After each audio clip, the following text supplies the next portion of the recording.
And we begin tonight with an early warning weather alert. A winter storm warning is in effect for parts of our state. Right now, the snow is moving its way toward Connecticut. It could make tomorrow's commute a pretty treacherous one. In fact, our meteorologists are even predicting enough snow to give this storm a name. Let's go to our chief meteorologist, Bruce DePrest, now with the latest on Winter Storm Destiny. Yes, Destiny is on the way, and we name storms here at Channel 3 when we expect 6 inches of snow or more for a good part of the state, and some ice as well. Now, we have a winter storm warning that's in effect for pretty much the entire state from tomorrow morning right through Saturday morning. The only spot that is not under a warning is southern New London County, where a winter weather advisory is in effect. So for much of the state, this is going to be a pretty significant storm. Now, here's early warning pinpoint Doppler showing that we have dry weather in Connecticut now. It's beautiful out there. However, Destiny is causing snow in West Virginia, Ohio, and it's coming in early, and it's going to make a mess out of one commute during the day tomorrow, if not at least a couple. I'll have the timetable on the storm arrival, and I'll have the snowfall totals coming up in just a few minutes. Good. Now, thank you, Bruce. We have some breaking news just into the newsroom from Hartford's Frog Hollow neighborhood. Police are telling us a person has been found dead on Laurel Street. At this point, officers are not releasing information on who this person is or how he or she died, but they are treating the death as suspicious. This is happening either in or right outside an apartment building there. We have a crew on the scene gathering information. We'll bring you more information as soon as it comes into our newsroom. Earlier this week, we told you about a massive meat recall after hidden camera video showed cattle being abused. We're now learning that tainted meat was sent to at least 14 school districts all across Connecticut. Look at how many cities and towns are affected here. Channel 3 Eyewitness News reporter Erika Arias is live with the mobile newsroom now with more on that story. Erika? Denise, as soon as the school districts got word to get rid of the meat, they got to work. And so far, they've thrown away hundreds of cases of the recalled meat. They're following the USDA's instructions very carefully at the Bridgeport School District's Nutrition Center. All the potentially harmful meat had to be thrown away, but only after it was soaked in bleach, bagged, and then bagged again. We went through our entire inventory of PR foods and JTM foods and only found 10 cases. I know that other school districts have larger inventory to deal with, but we were fortunate in that we only had 10 cases. Along with Bridgeport, more than a dozen other school districts in the state received meat that was recalled. In total, 445 cases of meat will be thrown away. So far, no one in Connecticut or the rest of the country has been sickened from the recalled beef that originally came from Chino, California-based Westland Hallmark Meat Company. Meantime, back in Bridgeport, 1,800 Salisbury steaks have been bleached, bagged, and dumped. And Maura O'Malley says there's no need for parents to be concerned. Parents don't have to be worried.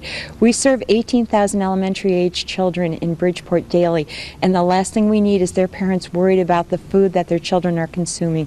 And I just want to assure them that the meals that the children get are sound, nutritious items. They do not have to be concerned. Again, of all the 14 school districts that got the recalled meat, 445 cases of that recalled meat will be or have already been thrown out. Now, for more information on the beef recall and to see all of the 14 school districts that received that recall meat, you can go to our website at WFSB.com and click on recall. Erika Arias, Channel 3 Eyewitness News. We're following developing news right now in New Haven, where an arbitrator has ruled that former Police Lieutenant William White should not have been fired by the city. The Board of Police Commissioners voted to terminate White last spring after he was convicted of stealing cash from drug busts. White submitted his retirement before he was fired, and the arbitrator said that according to the police contract, a retirement is official as soon as it is submitted. And the Board of Police Commissioners in New Haven had scheduled a termination hearing for Detective Clarence Willoughby tonight. He's accused of stealing from a fund used to pay confidential informants. That hearing has now been canceled, and we've learned that the administrative charges against Willoughby that could have led to his termination have now been dropped. Coming up at 5:30, we'll let you know what all this means for the case. We have disturbing new details tonight in the case against a man accused of more than 120 counts of sex assault and risk of injury. The court has unsealed documents relating to the arrest of Charles Brothers and the allegations of abuse against him by a young girl.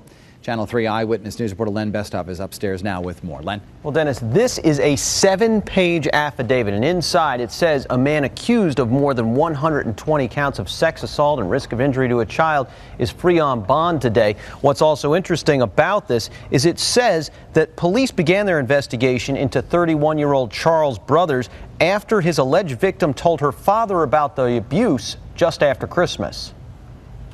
Manchester police acted quickly, arresting Charles Brothers at his place of work, a West Hartford stone surfacing company, earlier this month.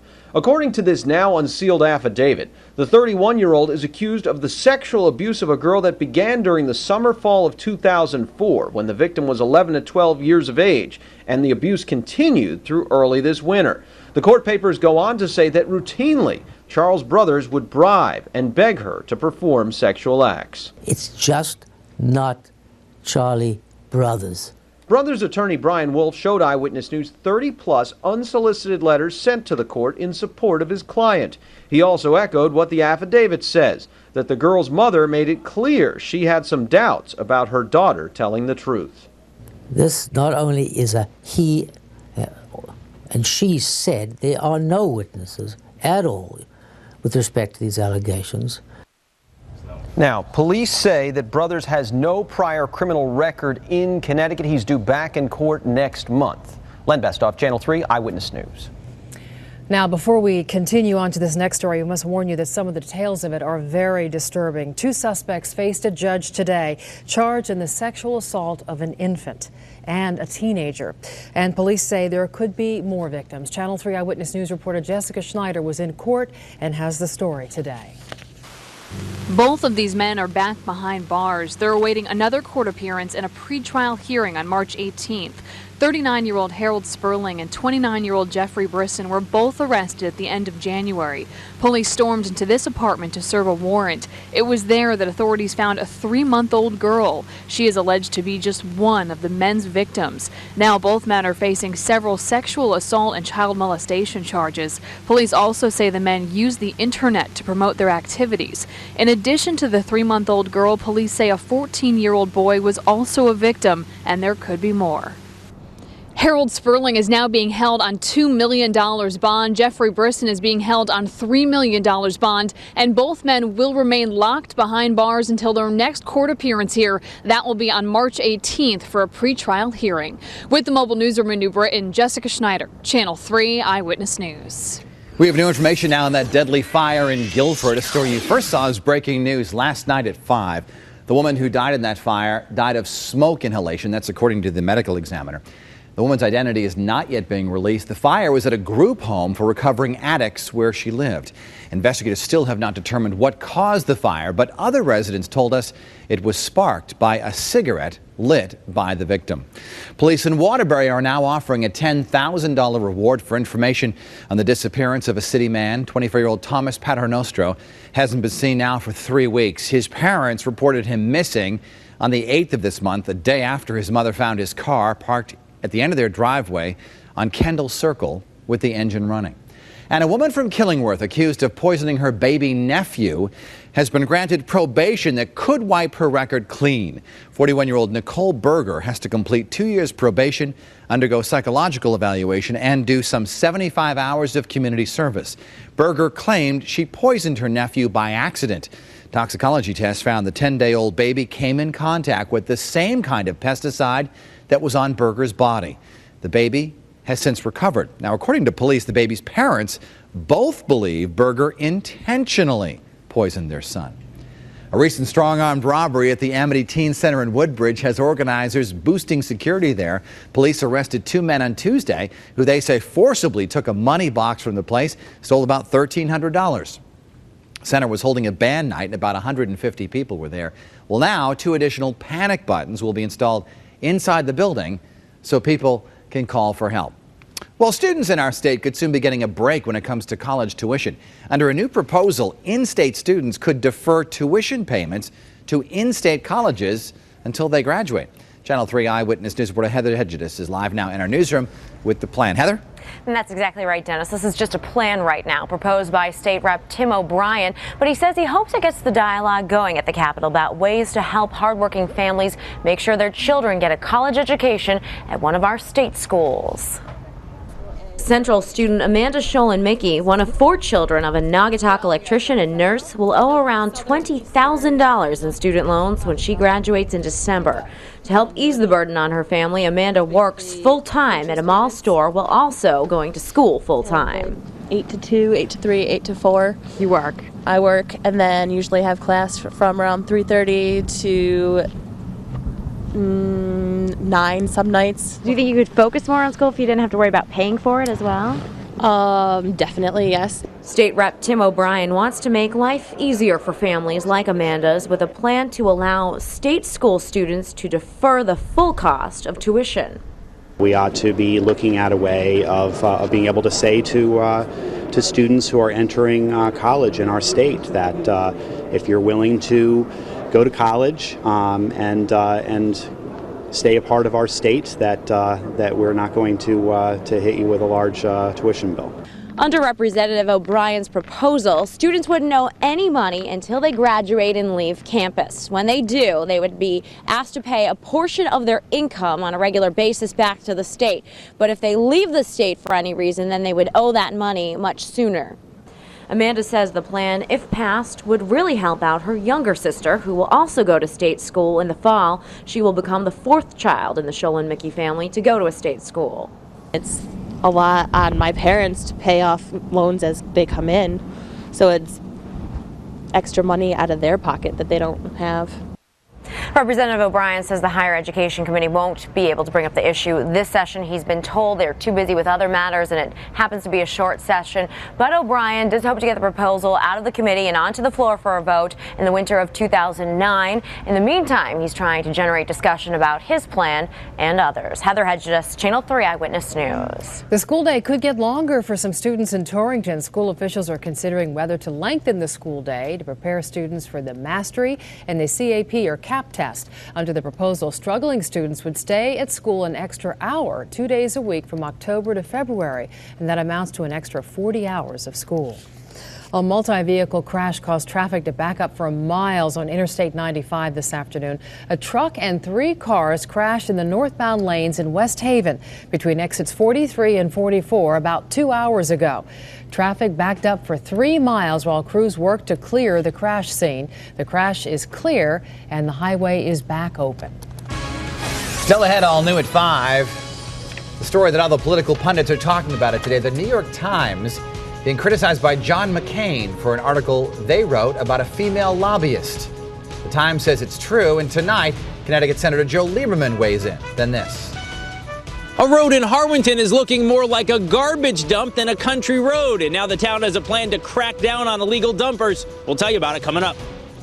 Then all new tonight at 5:30, controversy over a teenaged sex offender, why some people say he should not be allowed to go to school. This is the scene overseas in Serbia, where protesters broke into the U.S. Embassy today in Belgrade and set it on fire. It was in protest of the United States' support of Kosovo's new independence. The unrest began after a scheduled peaceful march on Parliament to call for Kosovo to remain part of Serbia. Then it turned violent.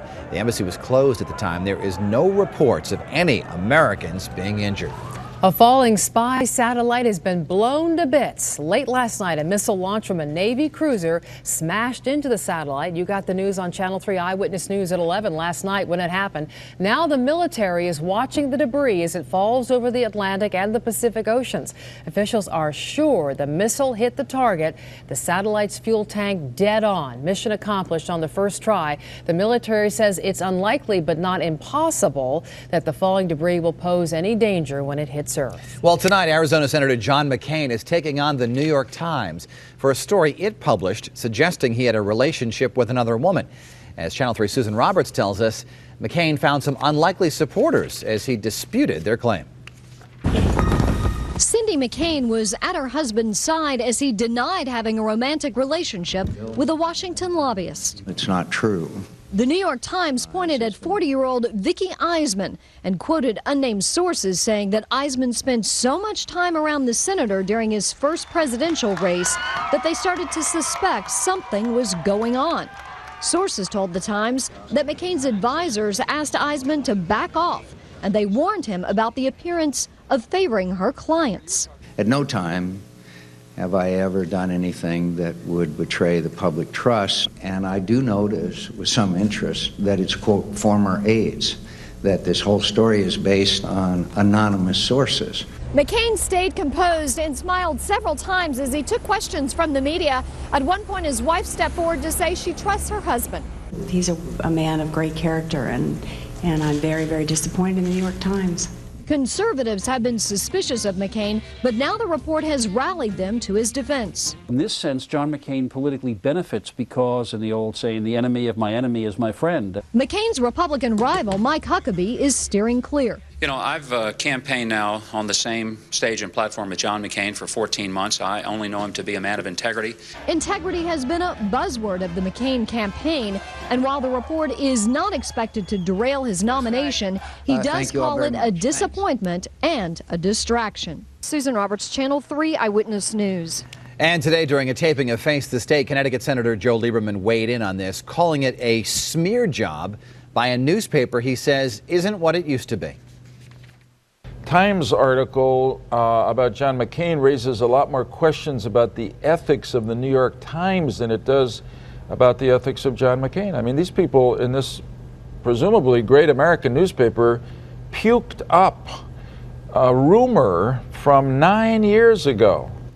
You can see my entire interview with the senator this Sunday on Face the State at 11.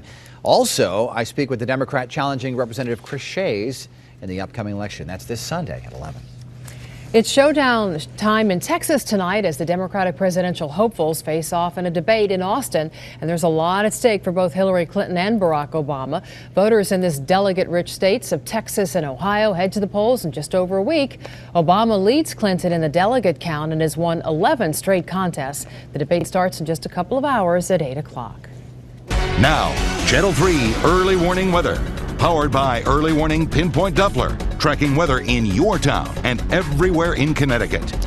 Well, here we go. Storm Destiny is coming at us with snow, sleet, freezing rain, and rain, which makes forecasting snowfall difficult, but we're going to give it our best shot. More on that coming up. In the meantime, we have a winter storm warning in effect pretty much statewide, except for southeastern Connecticut, where there's a winter weather advisory. And this all starts tomorrow morning early and goes right through Saturday morning. So, yes, it is going to start to affect the Friday morning commute, and the Friday afternoon commute is going to be pretty messy. Here's early warning pinpoint Doppler, and we have beautiful weather conditions out there. No rain and no clouds for the moment. Look at the live city cam in New Haven. Now, sunset today is at 5:31. And here's our live city cam in Hartford showing that the sun is still up and pretty good traffic flow on I-91. What's coming? Storm Destiny, snow, sleet, and rain, enough to shovel and enough to plow. That's to say the very least. All right, Sleepy's Pinpoint Weather Net shows that after highs in the 20s to near 30, we're now dropping back. 25 in Torrington, Enfield is 28, 30 in New Haven, 28 in Waterbury, and 26 at Storrs. And we see that we have mainly clear skies across Connecticut now. Clouds off to our west, and you even see a little bit of snow starting to move into portions of West Virginia as we see all that precipitation gathering in the Midwest and a lot of rain in the deep south. So this storm is going to come at us with a lot of moisture. The storm center is still in the deep south in eastern Texas, and it's going to slip off the coast to our south tomorrow and tomorrow night. Now, as far as timing the storm, here's Futurecast, where we show you tomorrow's weather today. 7 o'clock this evening, clear. Clouds move in after midnight, and yes, 7 o'clock tomorrow morning, it's going to be snowing in many parts of the state. Look for a start time between 5 and 8 tomorrow morning. So be aware of that for your morning commute. Snow at lunchtime tomorrow, and then by tomorrow evening, we see a transition to rain for the I-95 corridor. Hartford mixing with sleet and freezing rain along northern Connecticut. It could stay mainly all snow, and then it's going to change back to snow statewide tomorrow night before tapering off to snow showers Saturday morning. 2 to 4 inches at the coast, 4 to 7 inches inland, but across far northern Connecticut, 6 to as much as 9 inches, pretty much what we thought yesterday. I'm forecasting 8 inches in Enfield, 4 in New Haven, 9 inches in Torrington, and 3 inches in New London. Lows tonight in the teens to near 20, and your highs for tomorrow range from the upper 20s to the low 30s. New London, you may get above freezing at 33. Your 7-day forecast: Saturday morning snow showers, some afternoon sun, 35, and Sunday beautiful, mostly sunny, 40. In the 40s next week, with the next storm coming in with a mix and some rain Tuesday afternoon into Wednesday morning. Your shoreline high tomorrow, 32, and then up to 37 on Saturday. Log on to WFSB.com. Check out Eyewitness News Now, our digital channel, which can also be seen on these cable stations, including Comcast Channel 247.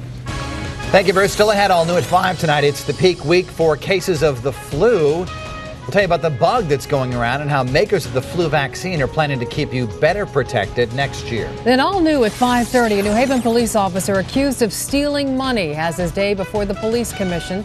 What the police chief wants done to the 24-year veteran. Bernie Sports Sunday after Eyewitness News at 11.